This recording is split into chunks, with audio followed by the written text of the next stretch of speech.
Hello sa mga kapareho kong dog lover dyan. Ayan, magandang umaga sa inyo guys. Magandang hapon o magandang gabi sa mga taga-ibang bansa.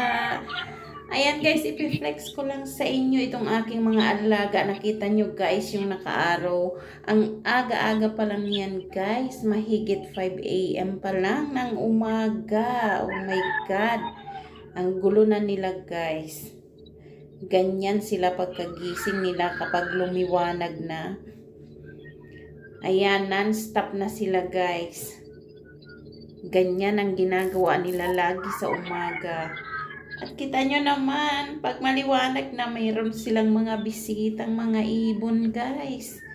Ayan, pabalik-balik lang yan dyan, mga ibon na yan. Kumakain sila ng kanilang mga tira-tirang pagkain guys. Ayan, so ginagalaw-galaw ko nga pala yung CCTV. Ayan mga kamamshi. Kasi tinitingnan ko kung baka kung anong meron dyan. Ayan, tinitingnan ko kung anong ginagawa nila lagi. Ay, may nakita akong ibon guys. Ayun, ang liit niya lang.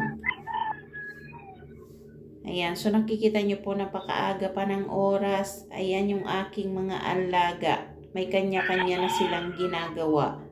Ayan, si Mama Lulu ay nasa taas ng upuan. Si Lily naman, ayan, nasa baba lang siya guys, nakaharap sa pagkain.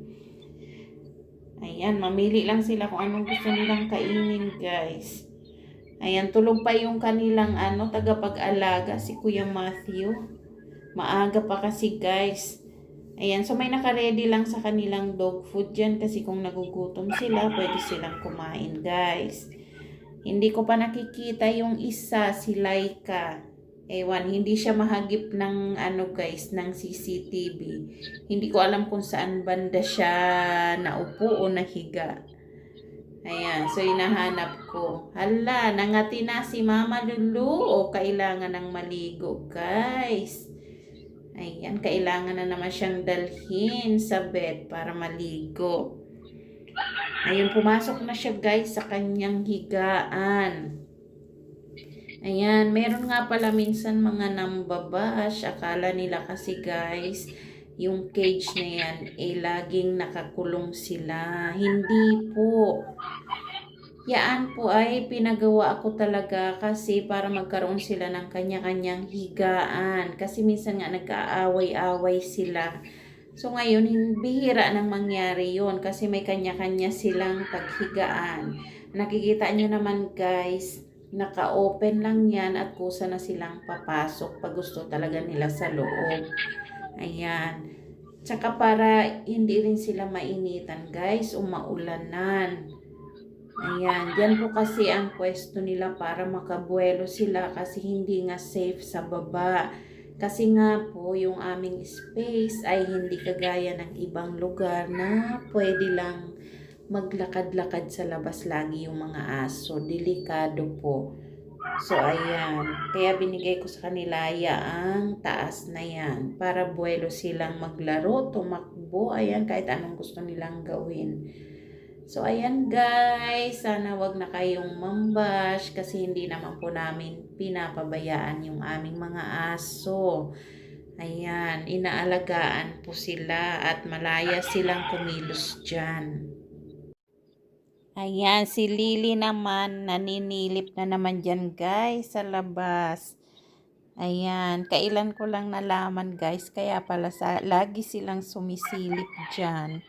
Kasi meron palang lalaking aso. Grabe, dalaga na talaga itong aking mga alaga, guys. Ayan, si Laika at si Lily, ano na sila, 2 years and 6 months, guys. Ayan, so mga dalaga na talaga. Ayan, pinagsama-sama ko kasi itong mga babae kasi nga iniiwasan ko na may mabuntis sa kanila guys kasi ang hirap kapag dumami pa sila ng gusto. Ayan, sa kanila pa lang po nahihirapan na ako sa mga pagkain nila. Ayan, sa bet nila, sa lahat. Ginagastusan po talaga yan at pinagtatrabahuhan ko talaga ng husto yung kanilang mga gastusin guys, kaya ang hirap kapag dumami talaga sila ng husto. Ayan, so yung iba nga, pinaampon na namin guys. Pero okay naman po sila doon sa kanilang mga bagong magulang. Ayan, para lang siguradong maalagaan sila guys. Kasi kung super dami talaga, mahirap. Ayun si Lily. Si Lily talaga ang hilig niya guys magbintana. Ayan si Laika. Nakita ko na si Laika guys. Ayan, meron tayong ibon dyan. Ayan. Namamasyal siya guys. Gustong gusto nilang lumalambitin dyan sa tali na yan. Sampayan niya ng kapatid ko guys. Ginawa nila yan kasi maganda nga dyan pag medyo mainit ang panahon. Mabilis matuyo ang sinampay. Ayan, kumakain na si Laika, guys. Ayan, gustong gusto ko ang ang kulay ni Laika. Siya kasi yung nagmana kay Lulu. Ayan, sa nanay niya. Pareho silang may brown-brown dyan sa katawan nila. Si Lily, medyo mas marami yung pagka-white niya, guys. Ayan, sa may niya lang ulo ang brown. Ito si Laika talagang nagmana sa nanay niya. Ganyan-ganyan din siya nung bata pa, guys. Tsaka cute ito kasi siya. Maliit lang guys. Mababa. Mas malaki pa sa kanya yung nanay niya. Si Lily naman pahaba. Pahaba siya na parang slim. Pero guys, pag binuhat nyo, mabigat. Ayan, si Lily kasi ang pinakamatakaw kumain. Dalawa sila ng nanay niya. Ito si Laika. Mapagbigay yan guys. Ayan, isa pang dahilan kaya napilitan ako guys na bumili ng cage nila. Kasi pag kumakain, nag-aagawan talaga sila guys. Kaya sabi ko mas maganda may tag-iisa silang bahay nila. Ayang cage na yan. May isa-isang pintuan. Tuwing kakain sila guys, saka sila pumapasok dyan. Ayan, sinasara namin saglit yan pag oras ng pagkain nila. Kasi para hindi sila mag-agawan. Kasi mahirap talaga kapag nag-away-away sila dahil sa pagkain. Kawawa si Laika. Kasi nga, siya yung mabait. Mabait siya saka hindi siya pala away. Hindi kagaya nung nanay tsaka ni Lily. Matapang talaga yung dalawa na yun. So kawawa siya kapag pinagtulungan siya nung dalawa. Kaya mas mabuting ganyan na pag kumakain sila, nakasara at least mauubos nila. Kasi pare-pareho naman yung yung hatian ng kanilang pagkain guys. Siguradong makakakain bawat isa, walang lamangan. Ayan. Kita nyo guys, namintana na silang lahat tatlo. Ayan, hinahanap nila yung dyan. Yung asong lalaki. Meron pala silang alagang aso na lalaki dyan sa kapitbahay namin guys. Ayan, sa likod yan ang bahay namin. So yun ang tinatahulan nila. Kapag nakikita nila, tahol naman sila ng tahol guys. Tinatawag nila. Ayan, nagpapapansin yung aking mga dalaga.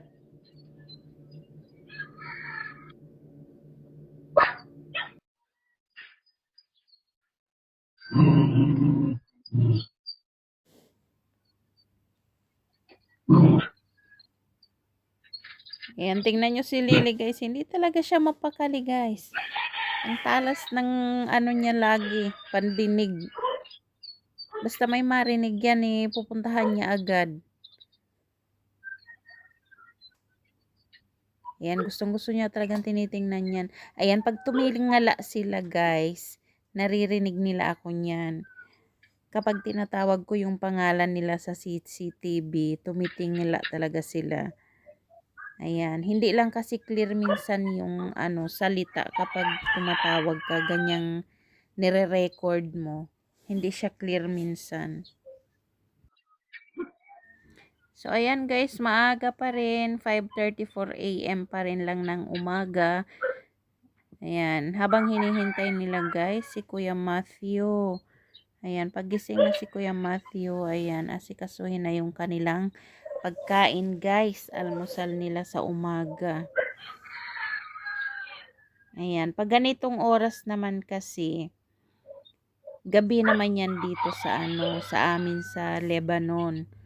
So tinitingnan ko sila kapag ganyang paliwanag na kung ano mga ginagawa talaga ng mga mga aso ko na yan. Ayan, minsan ang iingay, tahol ng tahol sila guys. Kapag may narinig silang dumaan, talagang tatahulan nila. Sa gabi kapag may narinig yan, talagang sisilipin nila. Aalamin nila kung ano yun talaga guys. Ayan, yun din ang maganda kapag may aso talaga kasi alam na alam nyo kapag may mga tao. Kasi talagang magre-react sila, tatahol yung mga yan. Siguradong hindi sila makakampante dyan na nakahiga lang o tulog. Talagang naririnig nila kapag may mga kalukaluskos lang. Ayan, talagang magre-react na sila. So, yun ang kagandahan kapag meron kayong alagang aso. Ayan. Si Lily, busy si Lily. Oh, tumitingala-tingala siya talaga. Kung ano-anong hinahanap niya. Ganyan siya ka-active guys. Siya rin pala yung siya yung pinakamatapang sa mga girls. Ayan. Super active niya guys, oh. Kita nyo kung magtakbo-takbo siya.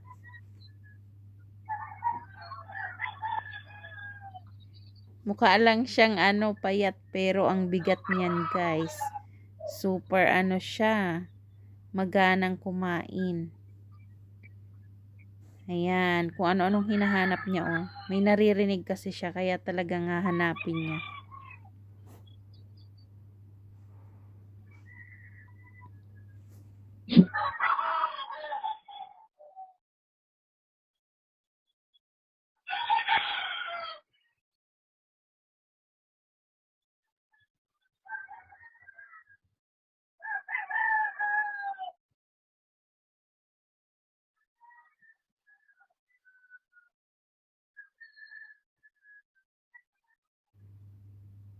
Ayan guys, alas 6 na ng umaga, 6:04 in the morning.